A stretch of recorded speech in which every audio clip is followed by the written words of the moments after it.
welcome to episode 192 of the Quill Gaming Podcast. I'm your host and GM, Alex Newell, and with me today I have... Ben Meredith. Bryn Monroe. Lydia Nicholas. And Helen Gould. And who are you playing? Zolf Smith. Hamid Salah Harun Al-Tahan. Sel Saipodam. And Azu. I'd like to congratulate you on not immediately just freaking out and all running into the top of London and then making things a lot worse for yourselves. I'm very happy to have reconvened you all here today so that we can continue the game. Thanks. How's everyone feeling? You're okay? Everyone ready for just lots of new questions with no answers, yeah? Well, I'm hoping this is going to be a whole 45 minutes of you just info dumping at us. Yes. And the rest of us can stay silent for a while you spend 45 minutes in different NPC voices explaining everything. Yeah. That's what I'm banking on. Yeah, so... we'll just have a nap. All I'm planning to roleplay is what drinks Sel drinks. I mean, I thought what I'd do is I'd provide you all a text file, and then we don't need to bother to record it. We'll just, the audience can know that you know now, and then that should be enough for their needs, right? No. You have to say it out loud. It's a podcast, Alex. I mean, ideally via some kind of Socratic dialogue with myself, right? Yeah. Sure. There's lots of NPCs here. We don't need to participate. I'm looking at a room full of people who've immediately kicked back from their mics and just like, yeah, go on then, fine. Thanks for that, lovely. Summit Neil asks Wilde, what on earth is going on? Skrark summarises. Skrark and Greg have an animated conversation for 15 minutes. You are all on the steps of Barrett's once estate in what used to be Other London. I'm assuming you're going to go inside, but I should probably ask, do you want to go inside? Yes. Yes. The trap goes up! No, I'm kidding. Good God! So much build-up for a basic trap. I will say that Azu is looking up at Greg very impressed and awed, the same way that you would look at, say, an elephant or... You know when you go to like the Natural History Museum and you see like the skeleton of the big blue whale? She's cool, wow, that's very cool. Sweet gains, bro. Yes, that's the attitude. I'm going to go ahead, you know what? I'm going to go ahead and say Greg notices, just kind of gives you a little side eye and then a thumbs up and he's just like... Nothing beyond the like, thanks for noticing. I try. Yeah. It's difficult on a diet in Other London, but I manage. I name this Grazu. At which point then, basically, I mean, one of you opens the door, I don't really care who, and you head into a very familiar looking hallway. It would appear that the windows have been blacked out with like heavy cloth and stuff, and there's quite a lot of soft materials pushed up against the wall, like mattresses and things like that. But it is. So when you say familiar looking, it's because we all record in that kind of setup, not because it's your studio. Ben is literally surrounded by mattresses right now. Ben reaches out and touches his soft, squishy walls. What I mean is you are in the hallway of Barrett's, which is where I know you were all able to like see and have a look around. Obviously, Helen, this is all new for you. Barrett was a lovely person. You'll really get along with Barrett. No. She has met Barrett, and she told him that she didn't think he was a very good person. That is a point as well. Where we walk in, Zolf will be like under his breath, I wonder what happened to Barrett.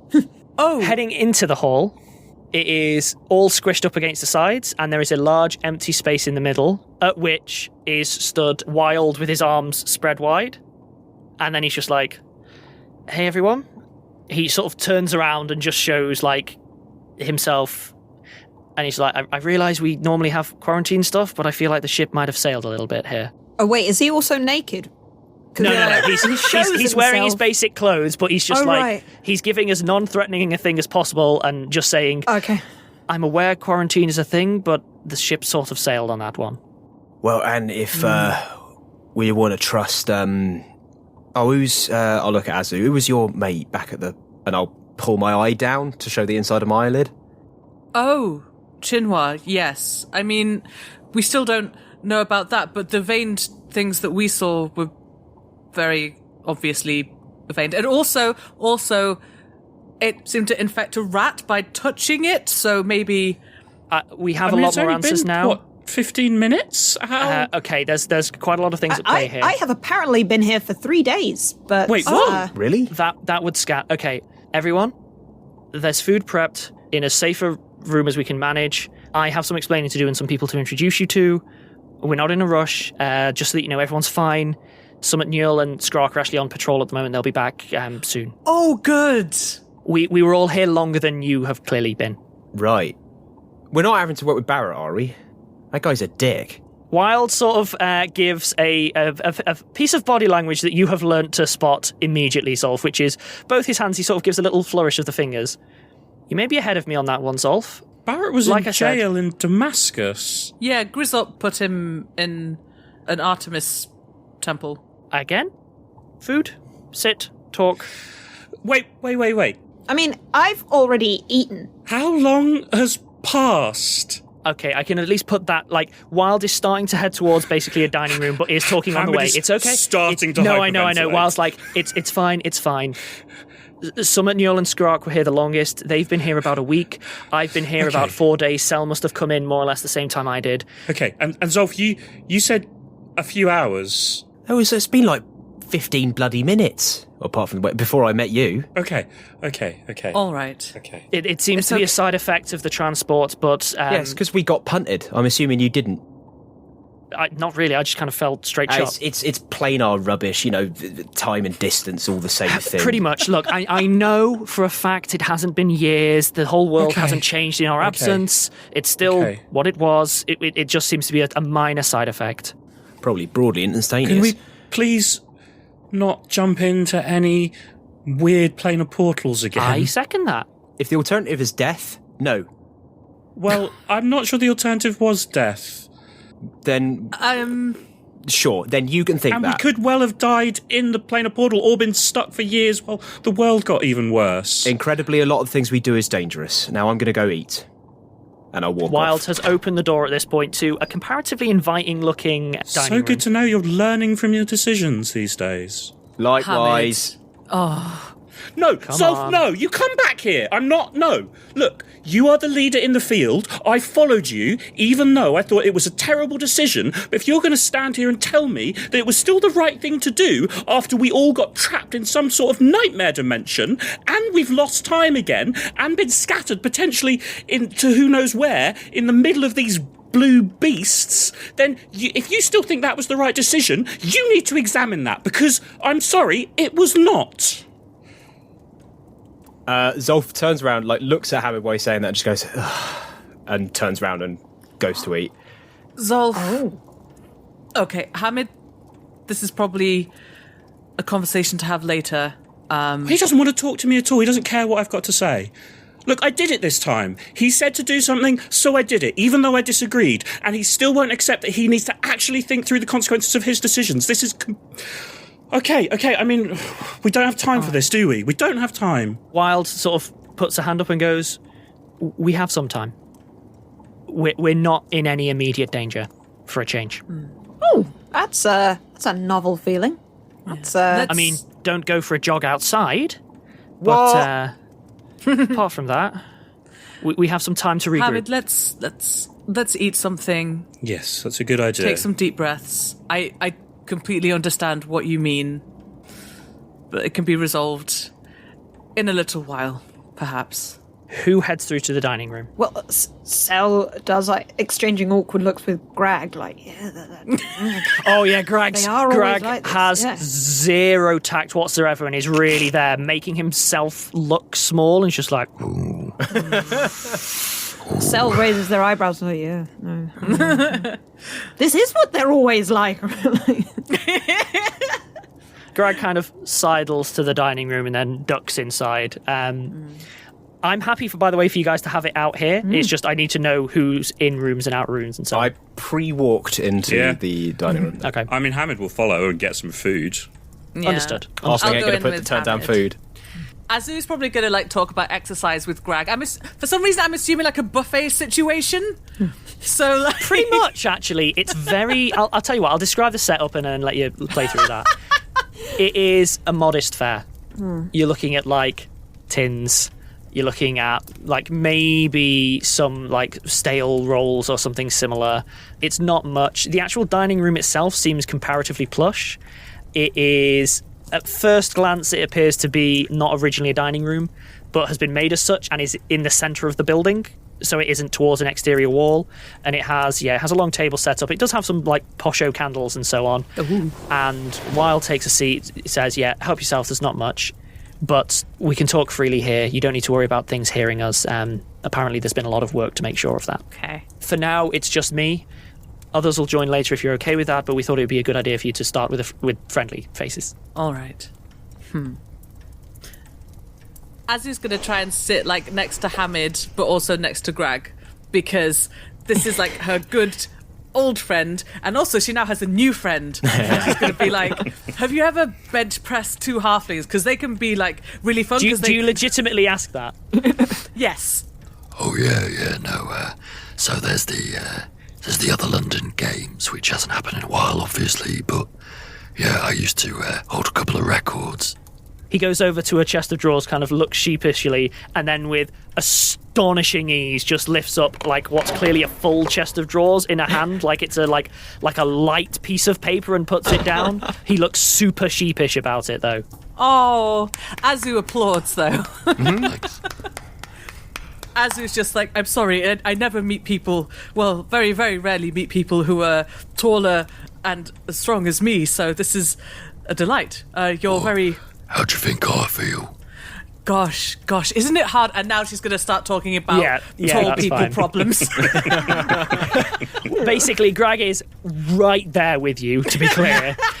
Are you comparing forehead scars from all the times that you've walked into doorways? Yeah, Greg's like, oh my god, I know, right? I'd say Wilde is not being deliberately like guarded or anything, but he is kind of letting people pick when they want to start talking.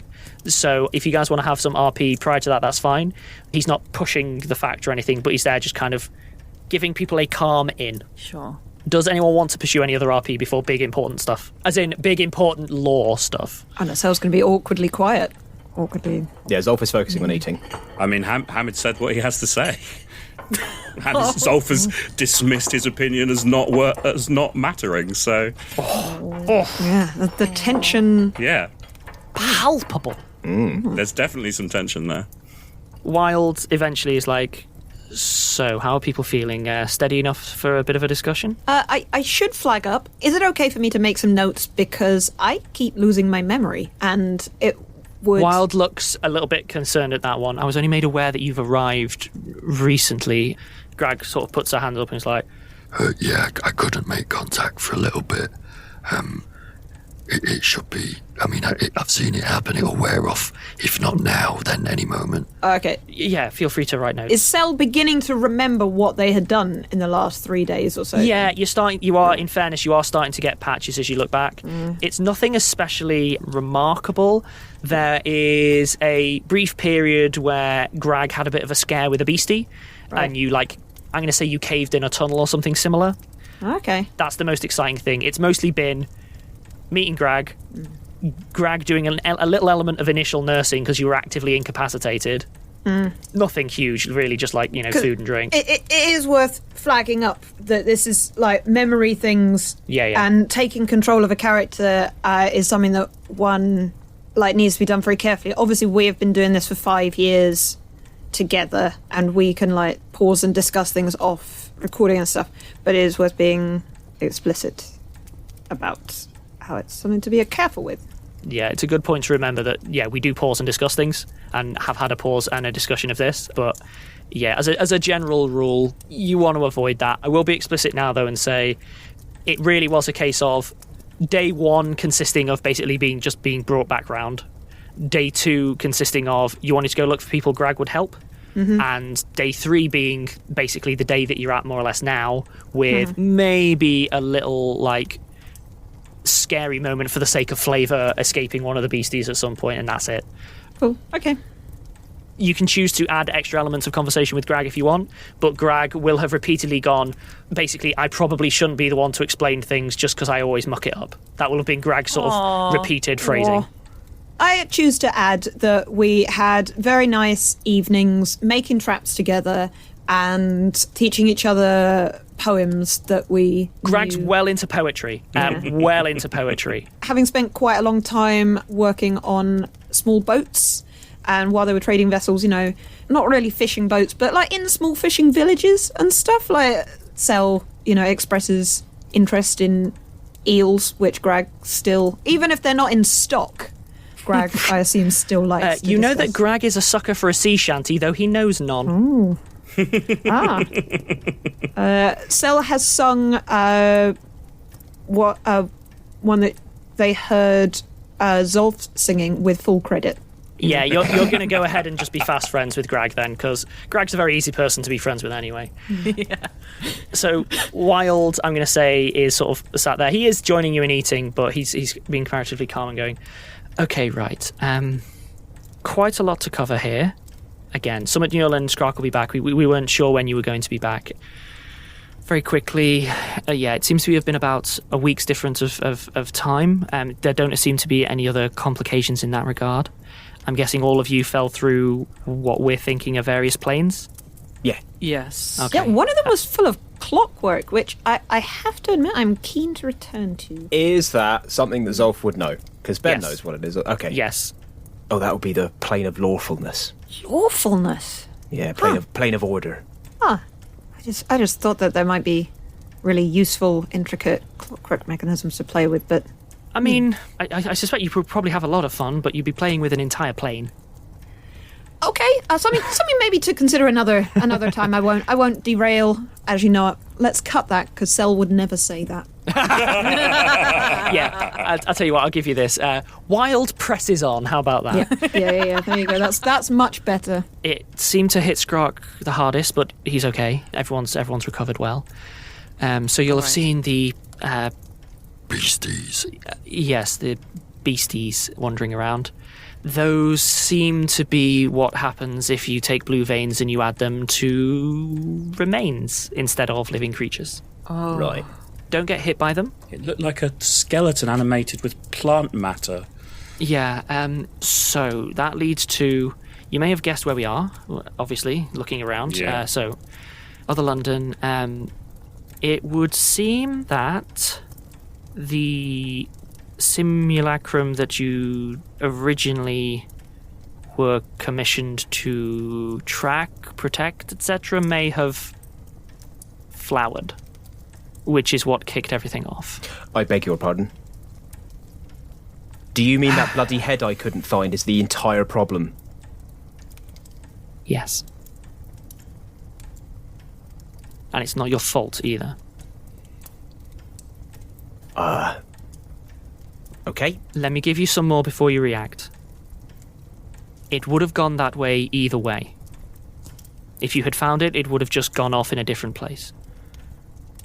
Not in the business of what ifs anymore, but I Good. need a moment, and That's I will fine. get up and leave.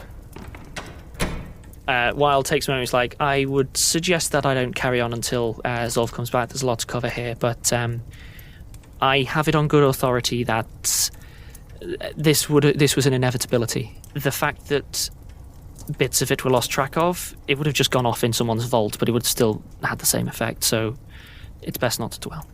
So was it deliberately rigged? I can tell you what I know. Let's just recap. When we were in London, we found an arm in one of the big, what are they called, silos, I Sure. guess. And we suggested that they dredge it fully. Did that ever happen, or did it... From what I gather, yes, it did, and that's when the first people were exposed. Right. Again, I don't want to go into huge amounts of detail till Zolf gets back, but I'll say I've fortunately was found by friendlies, not enemies, and I have been gaining info from them.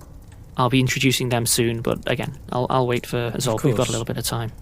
If anyone has any pressing questions until then, I'm obviously happy to answer. I might go and. I mean, should I go after him? I think he'll come back when he's ready because I think he'll come Yeah. back himself. yeah. Okay. I'll go grab him if I need, but The question is, how long does somebody wait before somebody goes and gets him? Yeah. I'd say Wilde would give it a solid 10 minutes, and then if Zolf doesn't come back at that point, Wilde would excuse himself and go try and fetch Zolf himself. Does the 10 minutes elapse? Yeah, obviously. Yeah, yes, sure. absolutely. Zolf's like, this is baby sulk talk. 10 minutes. Wilde heads out of the dining room. Does he have any idea where Zolf has gone?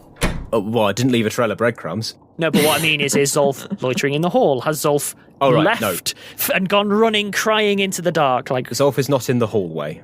I mean, Okay. I don't know why I'm being coy. Zolf is sitting on the steps outside. Right, okay, cool. Then Wilde will quite easily be able to, find you quite soon and just come and sit next to you for a bit. Doesn't say anything at first, though. I will break the silence. Look, just go back and give people the briefing. I don't care. I just want to know what I need to do to make it right. I don't... Just, yeah. That's what the briefing is. Then give me a summary now and then go back.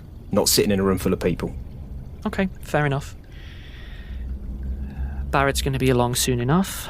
Oh, brilliant. Turns out the Cult of Hades are effectively our allies these days. We know who made the simulacrum and why. Where do you need to point me to sort this out? If you don't have an answer, go away, work it out, and come back to me with an answer. That's what I care about. There's going to be a bunch of discussions, Zolf. If you want to sit them out, that's okay. Yes, then go away and do your discussions. Leave me alone. Okay. Please. All right. Just... Leave me alone, please. Don't leave the compound, please. That's all I'm asking. I'll look at him and go, well, duh. Wilde backs off and heads back into the dining room. So, Wilde sits down. I guess we're doing this without Zolf then. So like big eyes at Azu and Hamid. Like, what? I just think there needs to be some eye contact made and some are we okay with this? Azu kind of shrugs back. Okay. Greg just openly states, Is Zolf really upset? Is that why? Yes, that's why Zolf is very upset. Right, yeah. It was ambiguous. No, it's not ambiguous. Zolf is quite upset. That's why he's not coming in here. Thanks for clarifying. I do appreciate that. Yeah, it's fine. I'm going to press on, though. Yeah, you do you. Okay, great. Thanks.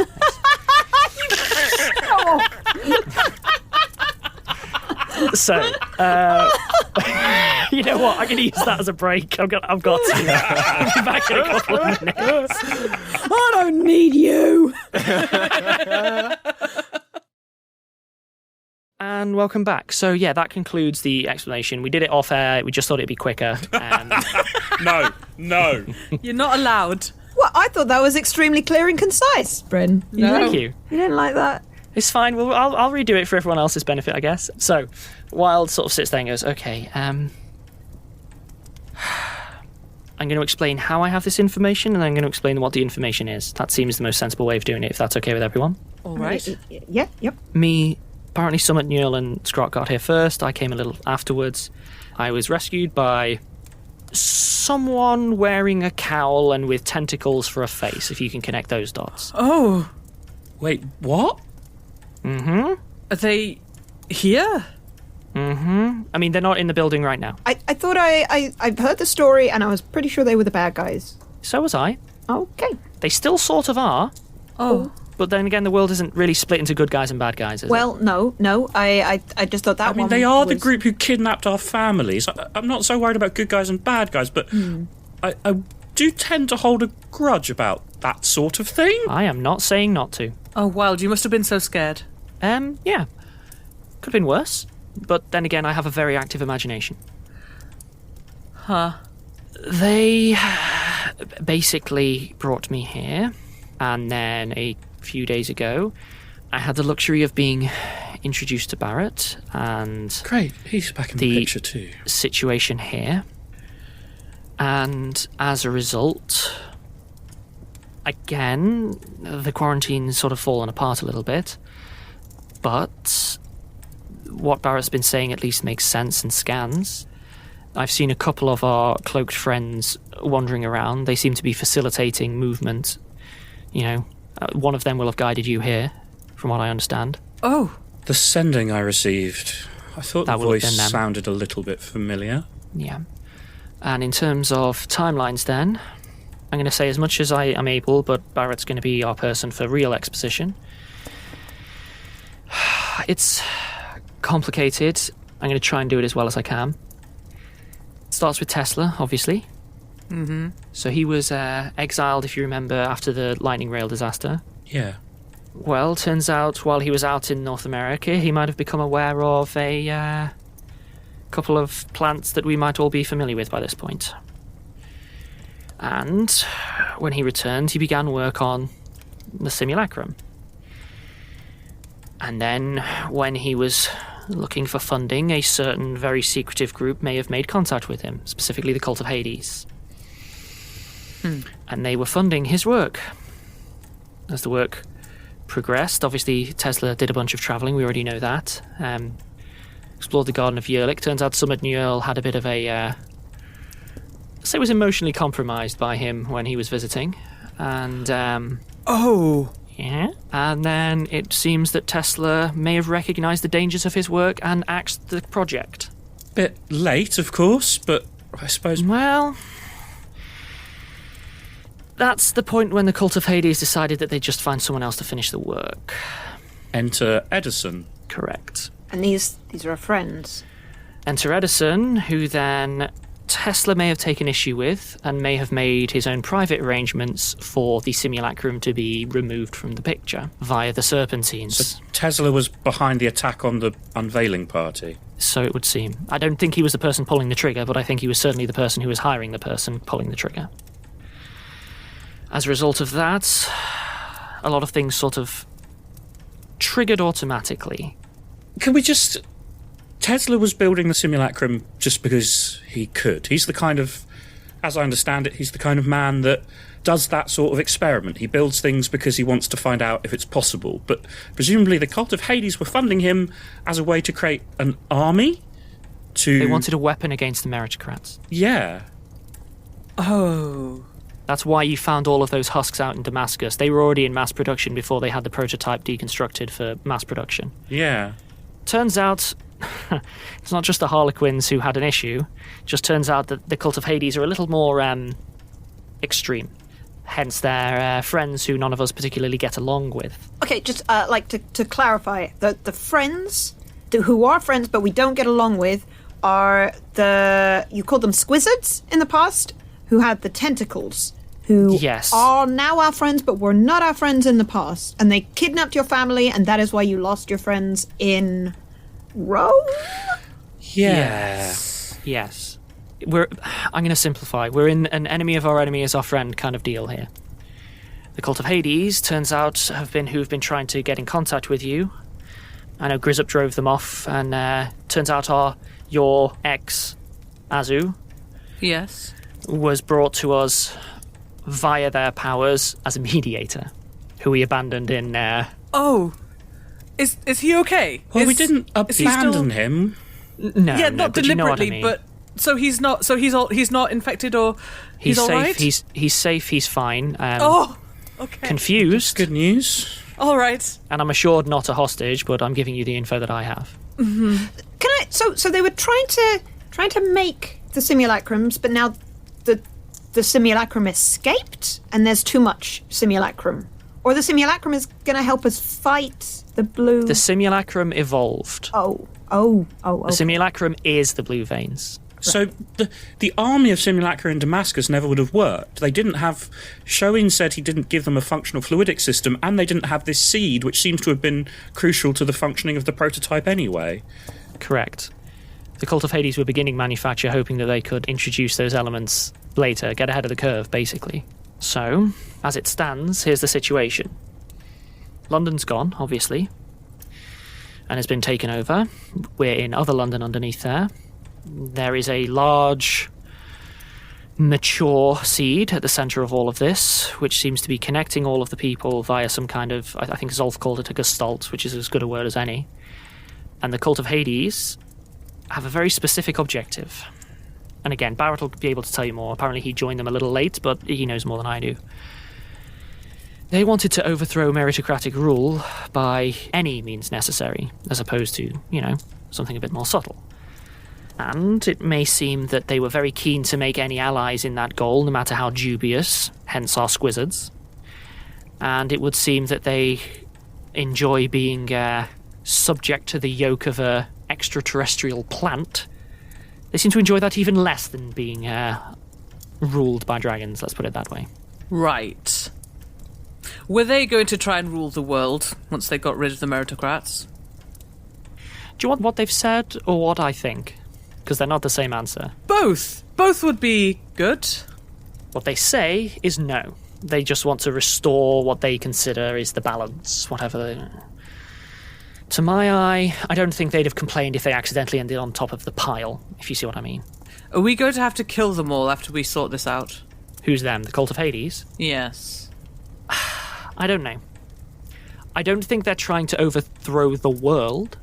I don't think they see themselves as... It's not really relevant anymore. kings. The world has been overthrown. The question is what comes next, and I wouldn't trust any of them as far as I could fireball them, frankly. I like the way... So I'm glad that everyone else assumes that there is an easy, after we sort this all out, solution. But I just have to say that I have not picked up on that from the information available so far.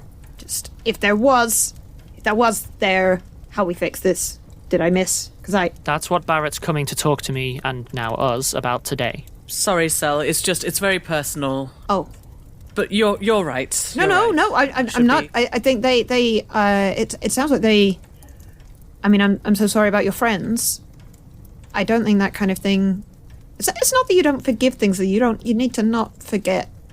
So it doesn't happen.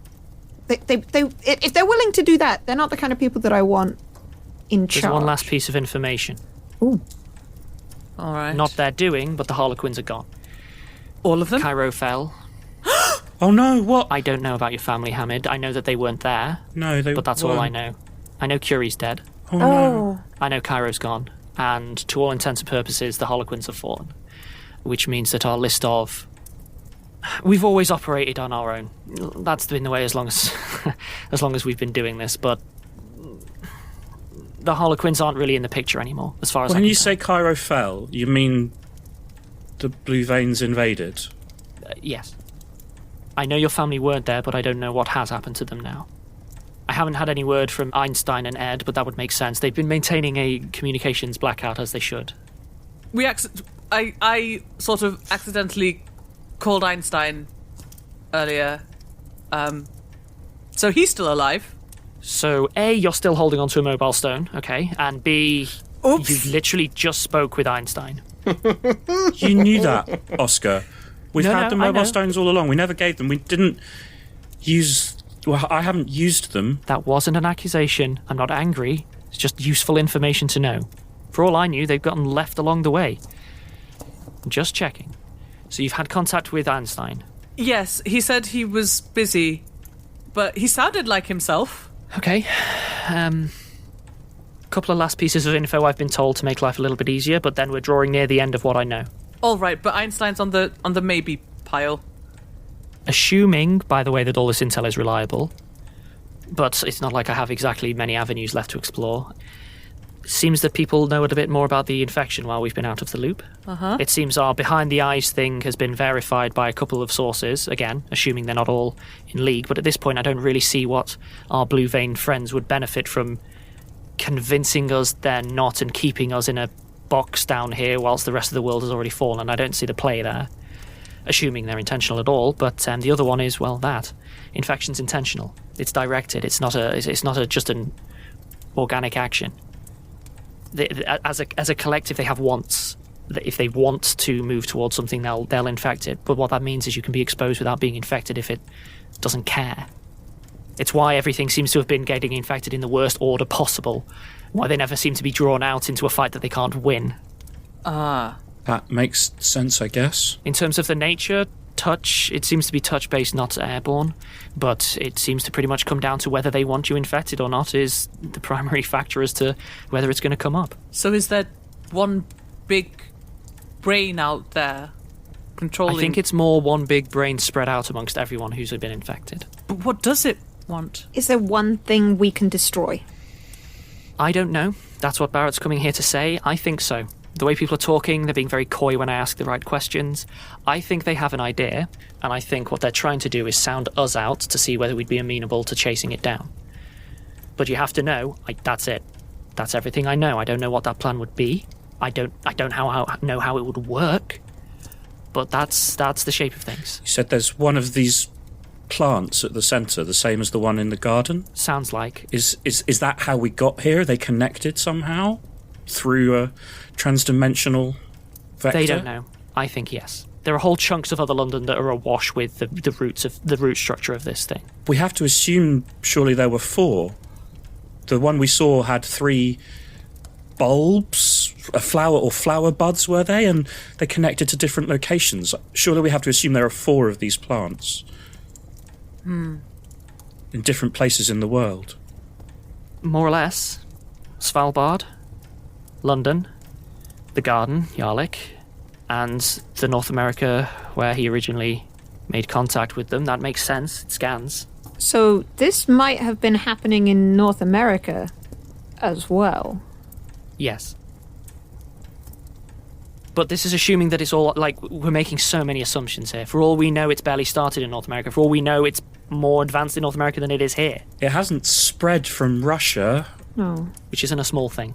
Did it spread from Svalbard? Do we have any information about that? As all we know is that it spread from London. As far as they're telling me, yes. You have to remember, it's not like they're... I hate the word squizzites. It's not like the squizzites are particularly talkative. It's like extracting information from a stone. It's really the easiest way to do that is with very strong lights.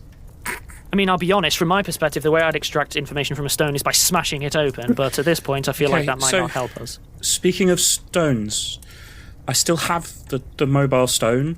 I still believe my brother has one. I don't want to do anything that's going to put anyone here in greater risk, but... Call them, Hamid. Is that okay? If you want to do it alone, that's fine. But at this point, I don't mean to sound fatalist. What difference does it make? In terms of, like... Thank you. If they're going to be infected, they're infected. If they're not, they're not. For all I know, what's left is us and some Hades. That's a very real possibility here. Okay. I get the mobile stone out of my bag of holding. I'd like to give a quick out-of-character shout-out. I don't have the message open in front of me right now. At some point a few months back, a listener got in touch with me and told me that I'd been pronouncing one of the brothers' names wrong. So I'd been pronouncing it Ismail and Ishak. And although there's several variants of the name from sort of similar countries in the region, apparently it should be Ismail and Ishak. So I've tried to correct my pronunciation, and I really appreciate that listener getting in touch with me about that. That is obviously, I thought I was doing it right, and I'm always happy to receive that kind of correction, and thank you, and I hope I got it right that time.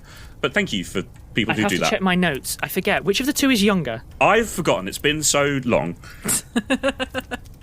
I'm going to use magic device to try and contact. Yeah, that's fine. 30 total. Ooh.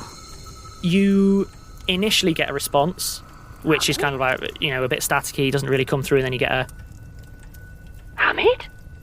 Yeah, yes, Ishak? Hey, how you doing, Hamid? I'm alive. Are you all alive? Yeah, it's okay. We're... don't tell me. Don't tell me where you are. A lot's happened to me too, but we can't. If one of us, if something happens to one of us, we can't risk the enemies finding out. Just tell me you're moving away from Cairo, somewhere safer. You need to get further.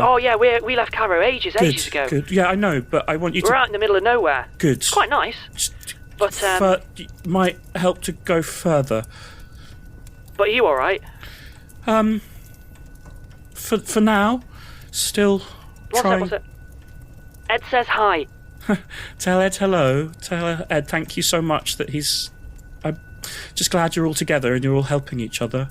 Oh no, Ed's been really, really good. He's the one that led us out. Einstein, he had to head off and do other work stuff, so it's just really been the family and Ed for a while, but he said that he'd keep an eye on us.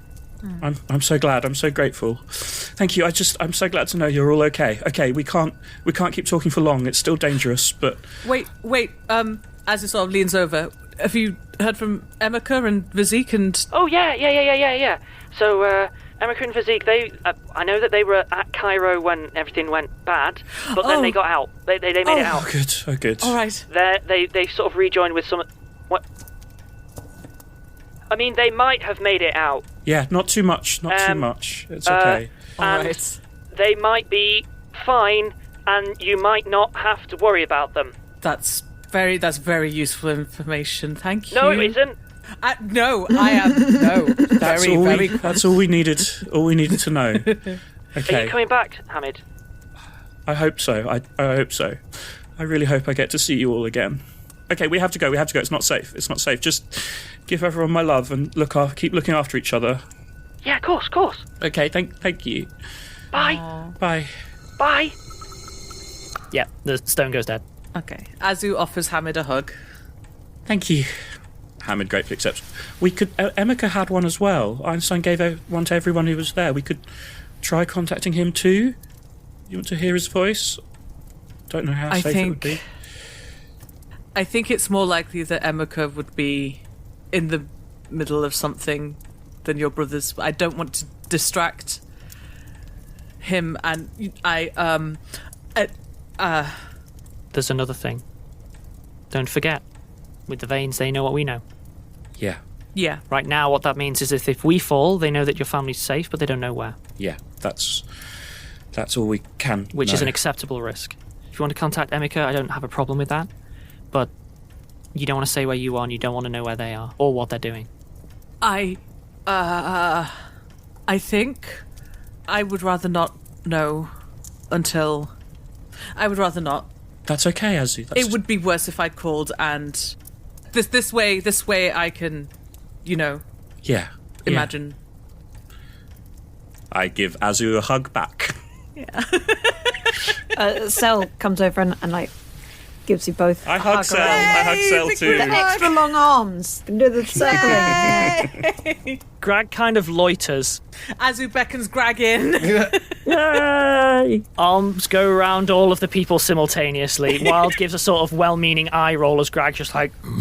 Yeah, Hamid beckons Wilde in as well. Come on, Oscar, you too. Wilde comes over and gives a sort of pat on Grag's arm a little bit. Well-meaning, but he's... Yeah. Sel seizes Wilde. Yeah, and, like, Hamid hugs Wilde as well. Anyway, enough. All right. The only other thing you need to know is there isn't really much in a case of resistance. There's Grag here, there's a few others. Barrett's going to be telling us more about it. I know Barrett's part of it, but I've only met Grag and the Squizzards. I have one other question, Oscar. Mm-hmm. In all this, did it come up who was hexing you? So that was the cult? I suspected as much. It's almost like they don't like someone interfering with the simulacrum. It's almost like they get a real bee in their bonnet, especially when that person keeps doing it, even when everyone else says it's a done deal. They didn't like any of us very much. It's kind of flattering. Going to be difficult to work with them, but if it's the only way to defeat the Vanes, I don't see what choice we have. I'm unconvinced either way now. at this point. I do know how they've been tracking us and how they managed to keep finding you randomly and keeping tabs. Oh? It seems that you didn't get off scot-free in Cairo with the assault on the heart. What? Locks of hair.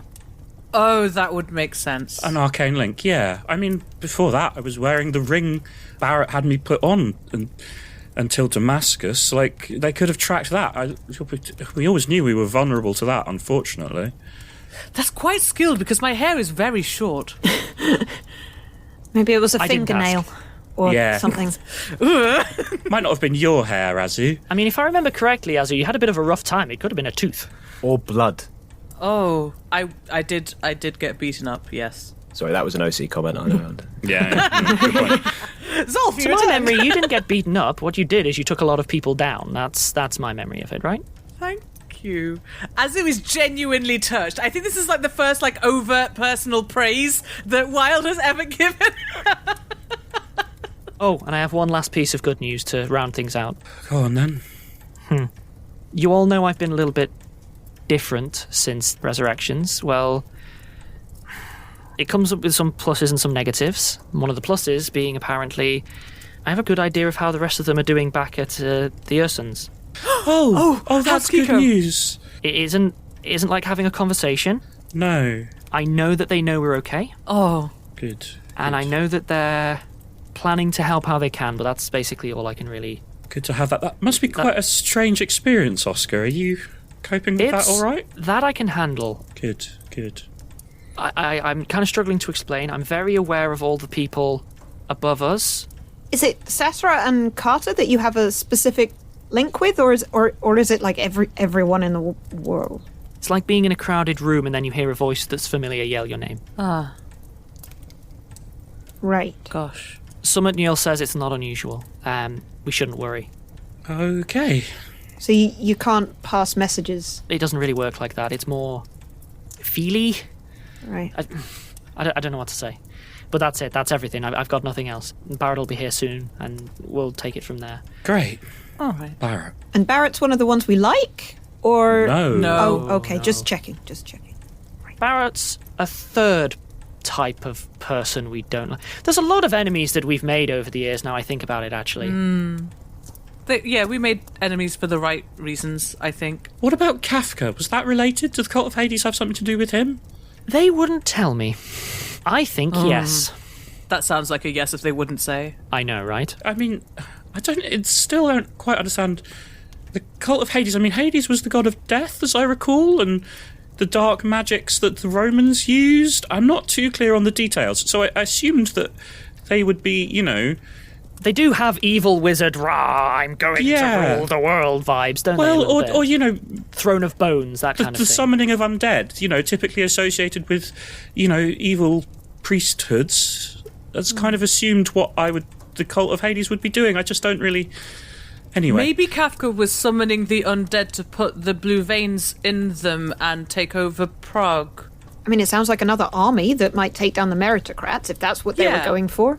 That's my current running theory. I mean, army of robots, army of zombies, maybe they're just filling their boots, It's always good to have a backup plan, Zombies plan B. Quite surprised the Cult of Hades haven't tried to, redirect the blue veins to their own purposes rather than just fighting them. My guess is they did and failed. On that, I'm going to jump to Zolf. Sat on the steps, obviously, I would say... No, you know what? I'd say if you sat on the steps and if you closed the door and so on, you wouldn't be able to hear even a murmur of conversation. They've deliberately soundproofed as much as they possibly can. Yeah, and if the door had been opened, Zolf would have closed it. Yeah, so I'm going to assume that you sort of sat on the exterior steps, but you ain't hearing anything. No. So, yeah, as the time rolls on and people are talking, you'll maybe hear a very, very distant, echoing deep in the cavern, a drip of water here, a steam there. And then there's a particularly... a dense cloud of steam brushes, the outside of the gates, and then stood there is a short-ish human with two rather elongated cowl figures on either side, stood outside the gate. Just lock eyes with an absolutely furious stare. Barrett gives a sort of little two-finger salute, and I'll end the episode there. Just so you know, two-finger salute sounds like you. I've never heard that phrase. Oh. Yeah, it turns out Barrett just flips you off and jogs on. No, I meant a sort of a half salute, where a lazy, casual, sloppy salute. I don't know how else to describe it. I'll give him what a an two-fingered entrance! salute. But if you'd said a 3-finger one, I would have thought, what, like the Cub Scouts? Yeah. Well, okay. Does that count as some answers at least, right? That's some there were answers. lots of answers. Yeah, loads of them. Fine. See, how generous am I? All you're now done is trapped in a dying world underground with only enemies as your friends. Cool. Lovely. I didn't like any of the answers, but I suppose I can't complain that they weren't there. Well, hopefully you'll be able to get some more and more awful ones, and we'll slowly draw this not horror game onwards. But until then, Bye. bye everyone. Bye.